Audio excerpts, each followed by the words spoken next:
जय श्री राम, हर हर महादेव।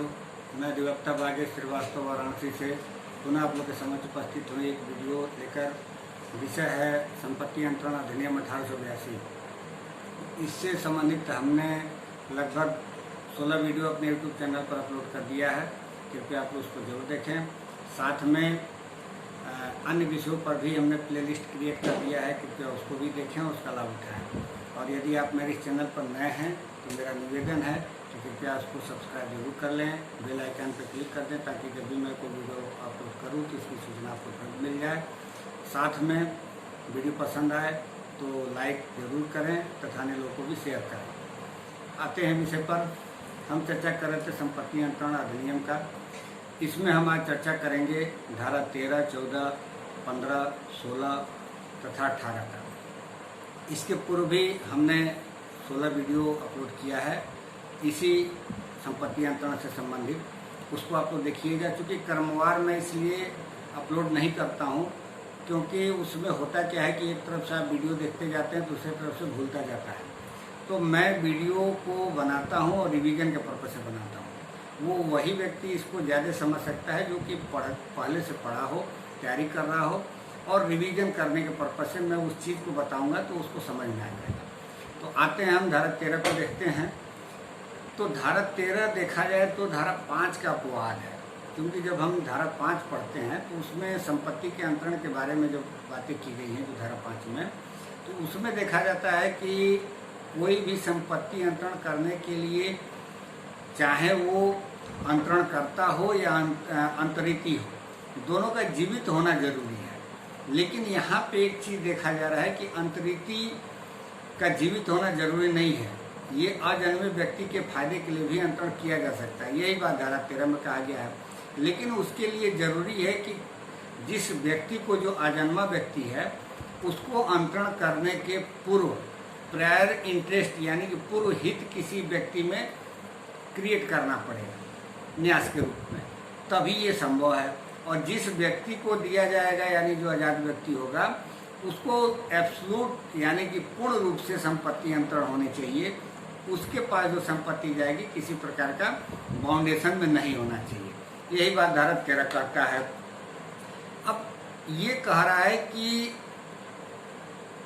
धारा 14 में जब हम देखते हैं तो उसमें शाश्वतता के विरुद्ध नियम बताता है। यानी कि जो ये बातें कही गई हैं धारा 13 में कि किसी अजन्मे व्यक्ति को किया जा सकता है, उसके करने के पूर्व किसी व्यक्ति में वह हित क्रिएट किया जा सकता है और तभी उसके पास वो संपत्ति जाएगा, और वो उसके जन्म पे निहित हित हो जाएगा। भले ही वो उसके वयस्क होने तक संपत्ति को रोका जाए, लेकिन वो हित जो होगा एब्सोल्यूट उसके जन्म लेते ही प्राप्त हो जाएगा।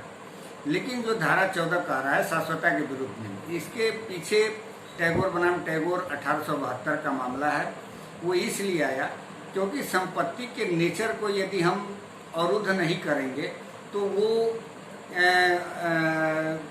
अवरुद्ध नहीं हो सकता। संपत्ति का जो नेचर होता है उसको अवरुद्ध नहीं किया जा सकता, वो परिवर्तनशील होता है। यानी कि अगर उसको रोका नहीं गया तो संपत्ति एक व्यक्ति के हाथ में चला जाएगा, एक वर्ग के हाथ में चला जाएगा, और फिर उस संपत्ति का जो नेचर होगा वो नष्ट हो जाएगा। तो जो संपत्ति का नेचर होता है वो एक व्यक्ति से दूसरे व्यक्ति के पास हस्तांतरित होने का होना चाहिए। अब इसमें ये कह रहा है कि शाश्वतता के विरुद्ध नियम क्या है, यानी कि आप जो भी सृष्टि हित किया जा रहा है उसको आप कब तक रोक सकते हैं, मतलब उसको कब तक बढ़ाया जा सकता है। तो ये बताता है कि या तो उसके जन्म लेने तक तो उसको इंटरेस्ट मिल ही जाएगा, उसको वयस्कता जब तक प्राप्त न हो जाए यानी कि अप्राप्तवयता जब तक ना आ जाए तब तक उसके बाद उसको नहीं रोका जा सकता है। यही बात धारा 14 में है। यानी कि यदि कोई व्यक्ति है और उस व्यक्ति को ट्रांसफर किया गया आजाद व्यक्ति को, तो उस संपत्ति को कब तक होल्ड किया जा सकता है, तो ये कह रहा है कि उसके अप्राप्त वय तक हो सकता है, उससे अधिक नहीं हो सकता है। और बीच में तीसरा व्यक्ति जो है, जो पूर्व हित जिसके में निहित किया जा रहा है, तो उसके अलावा नहीं होना चाहिए। यानी कि 1 से 2 और 2 से तीसरा नहीं होना चाहिए। यानी कि तीसरे को एब्सोल्यूट प्रॉपर्टी जानी चाहिए। जैसे एक कोई व्यक्ति है, अपनी प्रॉपर्टी सी को जो अजन्मा है उसको ट्रांसफर करना चाहता है तो धारा 13 में कर सकता है। धारा 14 कह रहा है कि उसके लिए जो बीच में बी के लिए क्रिएट किया गया है प्रायर इंटरेस्ट, तो बी के बाद फिर सी के पास जाना चाहिए। ऐसा नहीं कि किसी बीच में किसी डी को भी इन्वॉल्व कर लिया जाए, और अगर जो सी को भी जाएगा तो उसको कब तक रोका जाएगा, यानी कि अप्राप्त होने तक। जब ही वो व्यस्त हो जाता है तो प्रॉपर्टी उसको तुरंत मिल जाएगी। यही बात धारा 14 कह रहा है। अब 15 कहना है इसका, धारा 15 का, कि उस वर्ग को अंतरण जिसमें कुछ व्यक्ति धारा 13, 14 के अंदर आते हैं, और उसमें होता क्या है कि कुछ को तो वैलिड है लेकिन कुछ इनवैलिड हो जाते हैं। जैसे मान लीजिए कि ए बी सी 3 व्यक्तियों को जो कि पुत्र के रूप में हैं, उनको कहा गया कि ये अजन्मा है और इनको ट्रांसफ़र किया जाएगा, लेकिन उसमें क्या होता है कि बी जो है जन्म लेते ही मर जाता है। तो क्या ए और सी को ट्रांसफ़र नहीं होगा? जरूर होगा। यही बात ये कह रहा है धारा 15 कि कुछ व्यक्तियों के बारे में यदि वो वाइड हो जाए तो इससे बाकी को लेके कोई फर्क नहीं पड़ता है, जब तक कि सारा वाइड न हो जाए, जो धारा 16 में बताया गया है। तो अगर जो किसी एक व्यक्ति के या किसी एक से अधिक व्यक्ति को वह संपत्ति किसी कारण से नहीं जा पा रहा है, तो ऐसा नहीं कि बाकी के लोगों को वो संपत्ति न जाए। धारा 15 का कहना है।